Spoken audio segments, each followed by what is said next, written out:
நமக்கு இருக்க busy ஷெடியூல்ல diet இருக்கிறதே பெருசு. அதில் வந்துட்டு நம்ம என்னென்னலாம் செய்யணும், என்னென்ன சாப்பிடணும்னு சொல்லிட்டு ஒரு சார்ட் மாதிரி போட்டு சாப்பிட்றதே பெரிய விஷயம். அதுலேயும் சில சமயம் நம்ம மறந்து போயிடுவோம். அந்த மாதிரி மறந்து போகிற அன்னைக்கு நீங்கள் இந்த ரெசிபி கண்டிப்பாக ட்ரை பண்ணி பாருங்க. அதுக்கு ஓட்ஸை வந்துட்டு ஒரு 15 to 20 மினிட்ஸ் நல்லா ஊற வச்சுக்கலாம். அது கூடவே ஒரு 10 முந்திரி இல்லைனா 10 பாதாம், நீங்கள் எது வேணுமோ சூஸ் பண்ணிக்கலாம். அதை வந்து நல்லா ஊற வச்சுக்கோங்க. இப்போ ஒரு 15 மினிட்ஸ் ஆயிடுச்சு, நல்லா ஊறி வந்துருச்சு. அந்த ஓட்ஸையும் நல்லா வாஷ் பண்ணி எடுத்துக்கலாம்.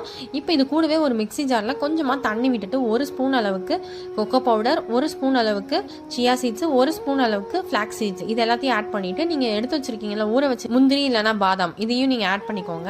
இது கூடவே ஒரு 3 டேட்ஸ் இல்லைனா 2 டேட்ஸ் ஆட் பண்ணிக்கோங்க. நல்லா ஸ்வீட்டா இருக்கிறதா ஆட் பண்ணிக்கோங்க.